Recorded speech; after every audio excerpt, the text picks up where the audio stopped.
Assalamualaikum warahmatullahi wabarakatuh. Alhamdulillahi rabbil alamin wal aqibatu lil muttaqin wassalatu wassalamu ala asyrafil mursalin wa ala alihi wa sahbihi al faizina ajma'in amma ba'du. ഏറ്റവും ബഹുമാനവും ആദരവും നിറഞ്ഞ സത്യവിശ്വാസികളെ, അല്ലാഹു സുബ്ഹാനഹു വ തആല അവന്റെ പവിത്രമായ ഈ ഭവനത്തിൽ ഒരുമിച്ച് കൂടിയതുപോലെ നാളെ അവന്റെ സ്വലോക സ്വർഗത്തിൽ നാം എല്ലാവരെയും ഒരുമിച്ച് കൂട്ടി അനുഗ്രഹിക്കുമാറാവട്ടെ. നമ്മിൽ നിന്നും വന്നുപോയ സകലമായ ചെറുതും വലുതുമായ ദോഷങ്ങളെല്ലാം അല്ലാഹു വിട്ടുപുറത്ത് മാപ്പാക്കി തരുമാറാവട്ടെ. വളരെ പവിത്രമായ ഈ ദിവസത്തിൽ നമ്മൾ ഒരുമിച്ച് കൂടിയതിനെ അല്ലാഹു നമ്മിൽ നിന്നും ഖബൂൽ ചെയ്ത് അനുഗ്രഹിക്കുമാറാവട്ടെ. നമ്മിൽ നിന്നും മരണപ്പെട്ടു പോയ, നമ്മുടെ കുടുംബത്തിൽ നിന്നും മരണപ്പെട്ടു പോയ, നമ്മുടെ ഈ മഹൽ ഖബർസ്ഥാനിൽ അന്ത്യവിശ്രമം കൊള്ളുന്ന മുഅ്മിനീങ്ങൾ മുഅ്മിനാത്തുകൾ എല്ലാവർക്കും അല്ലാഹുവേ നീ മഗ്ഫിറത്തും റഹ്മത്തും പ്രദാനം ചെയ്ത് അനുഗ്രഹിക്കണേ തമ്പുരാനെ. അല്ലാഹുവേ ഞങ്ങൾ ചെയ്യുന്ന മുഴുവൻ കർമ്മങ്ങളും സൽക്കർമ്മങ്ങളും നീ സ്വീകരിക്കണേ തമ്പുരാനെ. ബിറഹ്മതിക യാ അർഹമർ റഹീമീൻ. മഹാനായ ഖലീലുല്ലാഹി ഇബ്രാഹിം നബി അലൈഹിസ്സലാത്തു വസ്സലാമിന്റെയും മകൻ ദബീഹുല്ലാഹി ഇസ്മാഈൽ അലൈഹിസ്സലാത്തു വസ്സലാമിന്റെയും ഉമ്മുൽ അറബ് ബീവി ഹാജർ ബീവിയുടെയും ത്യാഗസ്മരണകൾ ഉണർത്തിക്കൊണ്ട് ഒരിക്കൽ കൂടി നമ്മിലേക്ക് ബലിപെരുന്നാൾ സമാഗതമായിരിക്കുകയാണ്. തഖബ്ബലല്ലാഹു മിന്നാ വമിൻകും വമിൻ സ്വാലിഹി അഅ്മാലിനാ വഅഅ്മാലിക്കും.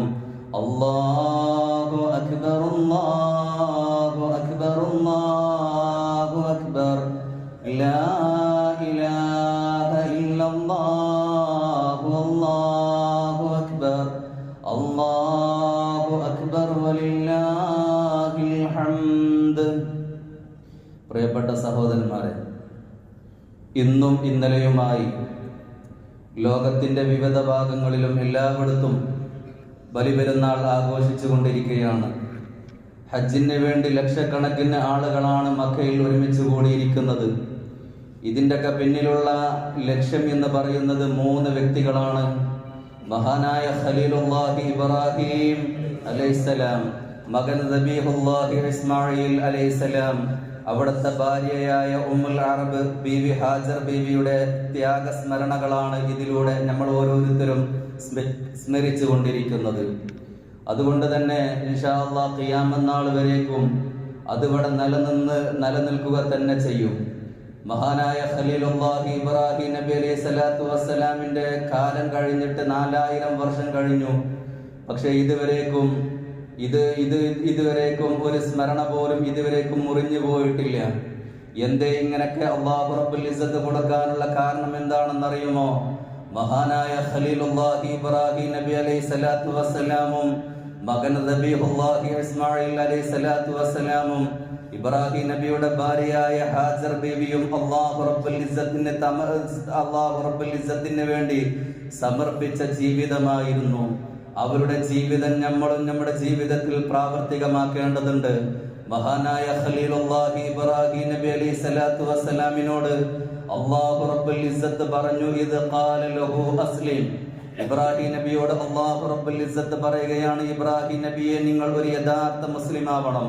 ഒരു മുസ്ലിം എന്ന് പറഞ്ഞാൽ അല്ലാഹുവിന് കീഴ്പ്പെടുന്ന, അല്ലാഹുവിന് വഴിപ്പെടുന്ന ഒരാളാവണം എന്ന് മഹാനായ ഖലീലുല്ലാഹി ഇബ്രാഹിം നബി അലൈഹിസ്സലാത്തു വസ്സലാമിനോട് അല്ലാഹു പറയുമ്പോൾ മഹാനായ ഇബ്രാഹിം നബി അലൈഹിസ്സലാത്തു വസ്സലാം അല്ലാഹുവിനോട് പറയുകയാണ്, ഖാല അസ്ലംതു ലിറബ്ബിൽ ആലമീൻ. ലോകരക്ഷിതാവായ അല്ലാഹുവേ, നിനക്ക് വേണ്ടിയിട്ട് ഞാനിതാ മുസ്ലിമായിരിക്കുന്നു. എങ്ങനെയാണ് മുസ്ലിം ആവേണ്ടതെന്നറിയുമോ?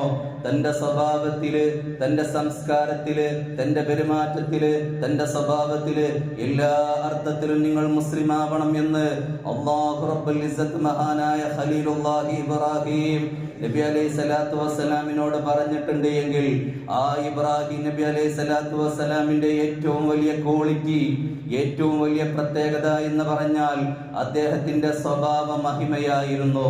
ഒരാളോടും വിദ്വേഷമില്ല. എല്ലാ അർത്ഥത്തിലും അല്ലാഹു റബ്ബുൽ ഇസ്സത്തിന് സമർപ്പിച്ച ജീവിതമായിരുന്നു മഹാനായ ഖലീലുല്ലാഹി ഇബ്രാഹിം നബി അലൈഹിസ്സലാത്തു വസ്സലാം അല്ലാഹുവിന് വേണ്ടി സമർപ്പിച്ചത്. അതുപോലൊരു ജീവിതമായിരിക്കണം നമ്മളും ഈ ദുനിയാവിലും അതുപോലെ അല്ലാഹുവിന് വേണ്ടിയിട്ട് നമ്മൾ സമർപ്പിക്കേണ്ടത്. ഒരാളോടും വിദ്വേഷമില്ലാതെ, ഒരാളോടും വെറുപ്പില്ലാതെ, നല്ല സ്നേഹത്തിൽ സ്നേഹത്തിലും നല്ല ഐക്യത്തിലുമായിരിക്കണം നമ്മൾ ഓരോരുത്തരും ജീവിക്കേണ്ടത്. നമ്മുടെ ജീവിതം കണ്ട് ഒരാൾക്ക് പോലും ഒരു പ്രയാസമോ ഒരു ബുദ്ധിമുട്ടോ വരാൻ പാടില്ല. ഒരു യഥാർത്ഥ മുസ്ലിം എന്ന് പറഞ്ഞാൽ അല്ലാഹുവിന്റെ ഹബീബ് നബി മുഹമ്മദ് റസൂലുള്ളാഹി സ്വല്ലല്ലാഹു അലൈഹി വസല്ലമ തങ്ങൾ പഠിപ്പിക്കുന്നുണ്ട്. ഒരു സ്വഹാബി അല്ലാഹുവിന്റെ റസൂലിനോട് ചോദിക്കുന്നുണ്ട്, മൽ മുസ്ലിമു യാ റസൂലല്ലാഹ്. മഹാനായ ഇമാം ബുഖാരി റളിയല്ലാഹു അൻഹു റിപ്പോർട്ട് ചെയ്യുന്ന ഹദീസാണ്. ഒരു മുസ്ലിം എന്ന് പറഞ്ഞാൽ, ഒരു യഥാർത്ഥ മുസ്ലിം എന്ന് പറഞ്ഞാൽ ആരാണ്? അല്ലാഹുവിന്റെ ഹബീബ് നബി മുഹമ്മദ് റസൂലുള്ളാഹി സ്വല്ലല്ലാഹു അലൈഹി വസല്ലമ തങ്ങൾ പറയുന്നുണ്ട്, ഒരു മുസ്ലിമായ മനുഷ്യന്റെ ക്വാളിറ്റി എന്ന് പറഞ്ഞാൽ എന്താണെന്ന് അറിയുമോ? അൽ മുസ്ലിം, ഒരു മുസ്ലിം എന്ന് പറഞ്ഞാൽ മൻ, ഒരുത്തനാണ്, സലിമൽ മുസ്ലിമൂന മിൻ ലിസാനിഹി വയദി, അവന്റെ കയ്യിൽ നിന്നും അവന്റെ നാക്കിൽ നിന്നും ബാക്കിയുള്ള എല്ലാ മുസ്ലിമീങ്ങളും രക്ഷപ്പെട്ടിട്ടുണ്ട്. അങ്ങനത്തെ ഒരാളാണ് യഥാർത്ഥ മുസ്ലിം എന്ന് ഹബീബ് നബി മുഹമ്മദിനിൽ മുസ്തഫ സ്വല്ലല്ലാഹു അലൈഹി വസല്ലമ തങ്ങൾ പഠിപ്പിച്ചിട്ടുണ്ട്. എങ്കിൽ ഞാനും നിങ്ങളും വിചിന്തനം ചെയ്യേണ്ടത്, നമ്മുടെ കയ്യിൽ നിന്നും അതുപോലെ നമ്മുടെ നാക്കിൽ നിന്നും ഒരു മുസ്ലിം രക്ഷപ്പെട്ടിട്ടില്ല എങ്കിൽ നമ്മൾ ഒരു യഥാർത്ഥ മുസ്ലിം അല്ല എന്ന് നമ്മൾ ഓരോരുത്തരും മനസ്സിലാക്കണം. ഒരു പക്ഷേ കയ്യിൽ നിന്ന് രക്ഷപ്പെടാം, പല ആളുകളുടെ നാക്കിൽ നിന്ന് ഒരാളും രക്ഷപ്പെടാറില്ല. അതുകൊണ്ട് തന്നെ ഇന്നത്തെ ദിവസത്തിൽ നമ്മൾ ഓരോരുത്തരും മനസ്സിലാക്കേണ്ടത്, ഓരോരുത്തരും ചിന്തിക്കേണ്ടത്, ഒരു മുസ്ലിമിന്റെ യഥാർത്ഥ ക്വാളിറ്റി എന്ന് പറഞ്ഞാൽ തന്റെ മുസ്ലിമിന് ഒരു വിധത്തിലുള്ള പ്രയാസമോ ഒരു പ്രശ്നമോ ഒരു പ്രതിസന്ധിയോ നമ്മുടെ നാക്ക് കൊണ്ടോ നമ്മുടെ പ്രവൃത്തി കൊണ്ടോ ഒന്നും ഉണ്ടാവരുത് എന്ന് നമ്മൾ പ്രത്യേകം ശ്രദ്ധിക്കണം. പല ആളുകളെ കുറിച്ച് ആരോപണങ്ങളും അതുപോലെ ഗീബത്തും നമീമത്തും പറഞ്ഞുണ്ടാക്കുന്ന സമയത്ത്, ആളുകളുടെ ഇടയിൽ വഷളാക്കുന്ന സമയത്ത് നമ്മൾ ചിന്തിക്കേണ്ടത്, ആ സ്ഥാനത്ത് ഞാനാണെങ്കിൽ എനിക്ക് സഹിക്കാൻ കഴിയില്ലല്ലോ, അത് ഞാനാണെങ്കിൽ എന്തായിരിക്കും അതിന്റെ അവസ്ഥ എന്ന് ആലോചിച്ചുകൊണ്ട് ഗീബത്തിൽ നിന്നും അതേപോലെ ആരോപണങ്ങളിൽ നിന്നും അതുപോലെ നാക്കിന്റെ എല്ലാ ഷർറുകളിൽ നിന്നും പൂർണ്ണമായി നമ്മൾ മാറി നിൽക്കേണ്ടതാണ്. അതുകൊണ്ട് തന്നെ ഇന്നത്തെ ദിവസത്തിൽ ഒരു യഥാർത്ഥ മുസ്ലിം എന്ന് പറഞ്ഞാൽ തന്റെ മുസ്ലിമായ മനുഷ്യന് ഒരു വിധത്തിലുള്ള പ്രയാസമോ പ്രതിസന്ധിയോ നമ്മുടെ ഭാഗത്ത് നിന്ന് ഉണ്ടാവാൻ പാടില്ല. രണ്ടാമത്തെ, ഒരു മുസ്ലിമായ മനുഷ്യന്റെ മറ്റൊരു ക്വാളിറ്റി എന്ന് പറഞ്ഞാൽ എന്താണെന്നറിയുമോ? തന്റെ കൂടെ പിറപ്പുകളെ നല്ലതുപോലെ ബന്ധം നല്ലതുപോലെ കാത്ത് സൂക്ഷിക്കുന്ന ആളാണ് ഒരു യഥാർത്ഥ മുസ്ലിം എന്ന് പറഞ്ഞാൽ. ഇന്ന് പെരുന്നാൾ ദിവസമാണ്. പല ആളുകളോടും പല നിലക്ക് നമ്മൾ പ്രശ്നങ്ങളിലൂടെ പ്രതിസന്ധികളിലൂടെ നമ്മൾ കഴിഞ്ഞു പോയിട്ടുണ്ടാവാം. ഇന്ന് പെരുന്നാളാണ് എന്ന് കരുതിക്കൊണ്ട് അവരോട് എല്ലാം പറഞ്ഞുകൊണ്ട് മാപ്പ് പറഞ്ഞുകൊണ്ട് പ്രത്യേകിച്ച് ഒരു സലാം പറഞ്ഞ് മിണ്ടാനുള്ള ഒരു മനസ്സ് നമ്മളിൽ ഓരോരുത്തരും നേടിയെടുക്കണം. പ്രത്യേകിച്ച് ഇത്രത്തോളം ഹബീബ് മുഹമ്മദിനിൽ മുസ്തഫ സ്വല്ലല്ലാഹു അലൈഹി വസല്ലമ തങ്ങളുടെ ഉമ്മത്തിനിക്ക് അല്ലാഹു റബ്ബുൽ ഇസ്സത്ത് കൊടുത്ത രണ്ട് സന്തോഷങ്ങളാണ്. ഒന്ന് ചെറിയ പെരുന്നാളും വലിയ പെരുന്നാളും. ഈ വലിയ പെരുന്നാളിൽ ഒരുപാട് ആളുകൾ പിണങ്ങി നിൽക്കുന്നവരുണ്ടാവാം. ജ്യേഷ്ഠനോടും അനിയനോടും കുടുംബക്കാരോടും ബന്ധുമിത്രാദികളോടും അയൽവാസികളോടും പിണങ്ങി നിൽക്കുന്നവരുണ്ടാവാം. എന്തിനേറെ തന്റെ ഉമ്മയോടും വാപ്പയോടും ദിവസങ്ങളോളമായി പല ആളുകളും മിണ്ടിയിട്ടുണ്ടാവുക. ഇന്നത്തെ ദിവസത്തിൽ ബന്ധങ്ങൾ സുദൃഢമാക്കാൻ വേണ്ടി നമ്മൾ ഓരോരുത്തരും ശ്രദ്ധിക്കണം. പ്രത്യേകിച്ച് നമ്മുടെ വീട്ടിലുള്ള മാതാപിതാക്കളോട് നല്ല കാരുണ്യത്തിന്റെ നോട്ടം നോക്കിക്കഴിഞ്ഞാൽ അല്ലാഹു റബ്ബുൽ ഇസ്സത്ത് നമുക്ക് നൽകുന്ന പ്രതിഫലം എന്താണെന്നറിയുമോ? ഇന്നും ഇന്നലെയുമായിട്ട് നമ്മൾ വീഡിയോയിലൂടെ പല ആളുകളും കഷ്ടപ്പെട്ട് പ്രയാസപ്പെട്ടുകൊണ്ട് ഹജ്ജൊക്കെ നിർവഹിക്കുന്നത് നിങ്ങൾ ഓരോരുത്തരും കണ്ടിട്ടുണ്ടാവാം. തന്റെ മാതാപിതാക്കളോട് റഹ്മത്തിന്റെ കാരുണ്യത്തിന്റെ ഒരു നോട്ടം നോക്കിക്കഴിഞ്ഞാൽ പ്രയാസപ്പെടാതെ ബുദ്ധിമുട്ടാതെ അല്ലാഹു റബ്ബുൽ ഇസ്സത്ത് നമുക്ക് ഹജ്ജിന്റെ പ്രതിഫലം നൽകുമെന്ന് ഹബീബ് മുഹമ്മദിൽ മുസ്തഫ സ്വല്ലല്ലാഹു അലൈഹി വസല്ലമ തങ്ങൾ പഠിപ്പിക്കുന്നുണ്ട്. എന്തേ ഞാനിത് വെറുതെ പറയുന്നതല്ല, മുത്തുനബി സ്വല്ലല്ലാഹു അലൈഹി വസല്ലമ തങ്ങൾ പറയുകയാണ്, മാ മിൻ വലദിൻ യൻദുറു ഇലാ വാലിദൈഹി നളറ റഹ്മ ഇല്ലാ കതബല്ലാഹു ബികുല്ലി നളറത്തിൻ ഹജ്ജത്തിൻ മബ്റൂറ. ഹബീബ് നബി മുഹമ്മദിൽ മുസ്തഫ സ്വല്ലല്ലാഹു അലൈഹി വസല്ലം ഹബീബായ തങ്ങൾ പറയുകയാണ്, തന്റെ മാതാപിതാക്കളിലേക്ക് കാരുണ്യത്തിന്റെ നോട്ടം നോക്കിയാൽ, റഹ്മത്തിന്റെ നോട്ടം നോക്കിയാൽ ഹജ്ജിന്റെ പ്രതിഫലം അല്ലാഹു റബ്ബുൽ ഇസ്സത്ത് നൽകും. എന്തേ ഹജ്ജിന്റെ പ്രതിഫലം എന്താണെന്നറിയുമോ? അൽ ഹജ്ജുൽ മബ്റൂർ ലൈസ ലഹു ജസാഅൻ ഇല്ലൽ ജന്ന.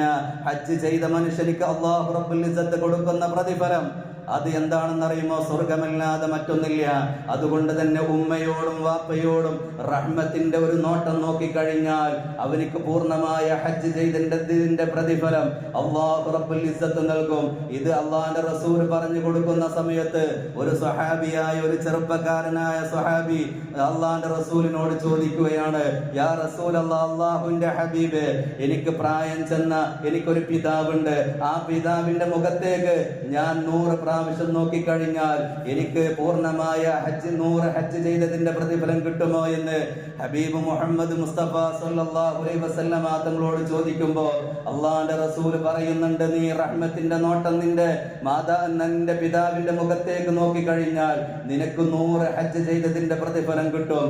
അതേപോലെ തന്നെ മറ്റൊരു സ്വഹാബി അള്ളാന്റെ റസൂലിനോട് ചോദിക്കുന്നുണ്ട്, എന്റെ മാതാവും എന്റെ പിതാവും എന്നെ വല്ലാതെ ശകാരിക്കുന്നുണ്ട്, എന്നെ വല്ലാതെ ചീത്ത പറയുന്നുണ്ട്, ഞാൻ നോക്കിയാലും പ്രതിഫലം കിട്ടുമോ എന്ന് ഹബീബ് മുഹമ്മദ് മുസ്തഫ സല്ലല്ലാഹു അലൈഹി വസല്ലമ തങ്ങൾ ചോദിക്കുന്ന സമയത്ത് ഹബീബായ തങ്ങൾ ആ സ്വഹാബിയോട് പറയുകയാണ്, അവർ അക്രമം അന്യായം നിന്നോട് കാണിച്ചാലും തന്റെ മാതാവിന്റെയും പിതാവിന്റെയും മുഖത്തേക്ക് നീ നോക്കിക്കഴിഞ്ഞാൽ, കാരുണ്യത്തിന്റെ നോട്ടം നീ നോക്കിക്കഴിഞ്ഞാൽ പൂർണ്ണമായ ഹജ്ജിന്റെ പ്രതിഫലം അല്ലാഹു റബ്ബുൽ ഇസ്സത്ത് നമുക്ക് നൽകുമെന്ന് ഹബീബ് മുഹമ്മദ് മുസ്തഫ സല്ലല്ലാഹു അലൈഹി വസല്ലമ തങ്ങൾ പറഞ്ഞ ഈ കാര്യത്തിൽ നിന്ന് വ്യക്തമാണ്. അതുകൊണ്ട് തന്നെ ഇന്നത്തെ ദിവസത്തിൽ പല ആളുകളോടും പല കുടുംബക്കാരും തെറ്റിയിട്ട് നിൽക്കുന്നുണ്ടാവാം. അതുകൊണ്ട് തന്നെ അവരിലേക്ക് പോയിക്കൊണ്ട് സലാം പറഞ്ഞുകൊണ്ട്, എന്തിനേറെ നമ്മളെല്ലാവരും വാട്സപ്പും മറ്റും ഉപയോഗിക്കുന്ന ആളുകളാണല്ലോ, അതിലൂടെ ഒന്ന് ഫോൺ വിളിച്ചുകൊണ്ട് ഹബീബി എന്തൊക്കെ റാഹത്തല്ലേ സന്തോഷല്ലേ എന്ന് പറഞ്ഞുകൊണ്ട് ബന്ധങ്ങൾ സുദൃഢമാവട്ടെ, സ്നേഹബന്ധം നിലനിൽക്കട്ടെ എന്നാണ് ഈ സമയത്ത് എനിക്ക് നിങ്ങളോട് പറയാനുള്ളത്. പ്രത്യേകിച്ച് ഇൻഷാ അല്ലാഹ് ഇന്നത്തെ ദിവസം നമ്മൾ ചെയ്യേണ്ട ഏറ്റവും പുണ്യമായ കർമ്മം എന്ന് പറഞ്ഞാൽ അത് ഉളുഹിയത്താണ്. അള്ളാഹുവിനെ സംബന്ധിച്ചിടത്തോളം അള്ളാഹ്ക്ക് ഏറ്റവും ഇഷ്ടപ്പെട്ട കാര്യം എന്ന് പറയുന്നത് ഇറാഖത്തുദ്ദം, അള്ളാഹുവിന്റെ മാർഗത്തിൽ ഉളുഹിയത്ത് അറുക്കുക എന്നുള്ളതാണ്. അതുകൊണ്ട് തന്നെ അത് നല്ല നിയ്യത്തോടുകൂടി നല്ല ആവേശത്തോടുകൂടി നല്ല നിഷ്കളങ്ക മനസ്സോടുകൂടി ആയിരിക്കണം നമ്മൾ ഓരോരുത്തരും ഉളുഹിയത്ത് അറുക്കേണ്ടത്. അതുകൊണ്ട് തന്നെ തനിക്ക് കിട്ടേണ്ട ഓഹരി കിട്ടി പെട്ടെന്ന് വീട്ടിലേക്ക് പോകുന്ന പ്രവണതയല്ല വേണ്ടത്. അല്ല, മഹല്ല് കമ്മിറ്റി നടത്തുന്നതാണ്, അത് അവർ നടത്തിക്കോട്ടെ എന്നല്ല പറയേണ്ടത്. ഇന്നത്തെ ദിവസത്തിൽ ഉളുഹിയത്തുമായി ബന്ധപ്പെട്ട് എന്തൊരു കാര്യം ചെയ്താലും അതിനൊക്കെ പ്രതിഫലം കിട്ടുമെന്ന് നമ്മൾ ഓരോരുത്തരും മനസ്സിലാക്കിക്കൊണ്ട് നമ്മളാൽ കഴിയുന്ന മാതിരി പ്രിയപ്പെട്ട ചെറുപ്പക്കാര് ആ കാര്യത്തിൽ പ്രത്യേകം ശ്രദ്ധിച്ചുകൊണ്ട് കഴിയുന്ന മാതിരി വളരെ നേരത്തെ തന്നെ അത് പൂർത്തിയാക്കാൻ വേണ്ടി ഓരോരുത്തരും ശ്രദ്ധിക്കണമെന്ന് വളരെ സ്നേഹത്തോടു കൂടി ഉണർത്തുകയാണ്. റബ്ബ് തആല നമ്മൾ ചെയ്യുന്ന മുഴുവൻ സൽക്കർമ്മങ്ങളെയും സ്വീകരിക്കുമാറാവട്ടെ. അതേപോലെ കഴിഞ്ഞ വെള്ളിയാഴ്ച ഞാൻ പറഞ്ഞിട്ടുണ്ടായിരുന്നു തക്ബീർ ചെല്ലുന്നതുമായി ബന്ധപ്പെട്ട്. തക്ബീർ ഇൻഷാ അല്ലാഹ് ഇന്നലെ അറഫയുടെ ദിവസം മുതൽ നമ്മൾ ആരംഭിച്ചു. പക്ഷേ മുർസലായ തക്ബീറുണ്ട്, മുഖയ്യദായ തക്ബീറുണ്ട്. മുർസലായ തക്ബീർ എന്ന് പറഞ്ഞാൽ ഇന്നലെ സൂര്യൻ അസ്തമിച്ചത് മുതൽ ഈ ഇമാം നിസ്കരിക്കുന്നത് വരേക്കാണ് അതിന്റെ സമയം, എപ്പോഴും ചെല്ലാം. പക്ഷേ മുഖയ്യദായ തക്ബീറിന്റെ പ്രത്യേകത എന്ന് പറഞ്ഞാൽ അത് നമ്മുടെ ഫർള് നിസ്കാരത്തിന് ശേഷം സുന്നത്തോ ഖളാഅോ അദാഅോ അതേപോലെ ദുഹ അതുപോലെ മയ്യത്ത് നിസ്കാരങ്ങൾ അതിനുശേഷമാണ് തക്ബീർ ചെല്ലേണ്ടത്. അത് അയ്യാമു തശ്രീഖിന്റെ അവസാന ദിവസമായ ഇൻഷാ അല്ലാഹ് ഞായറാഴ്ചയാണ്. സൂര്യൻ അസ്തമിക്കുന്നത് വരെ മഗ്രിബിന്റെ ബാങ്ക് കൊടുക്കുന്നത് വരേക്കാണ് അതിന്റെ സമയമുള്ളത്. അതേപോലെ ഉളുഹിയത്ത് മൃഗങ്ങളെ കാണുന്ന സമയത്ത് അതിന്റെ ശബ്ദം കേൾക്കുന്ന സമയത്ത് തക്ബീർ ചെല്ലാൻ വേണ്ടി പ്രത്യേകം ശ്രദ്ധിക്കണം. റബ്ബ് തആല നമ്മൾ ചെയ്യുന്ന മുഴുവൻ സൽക്കർമ്മങ്ങളും സ്വീകരിക്കട്ടെ. ബിറഹ്മതിക യാ അർഹമർ റഹീമീൻ.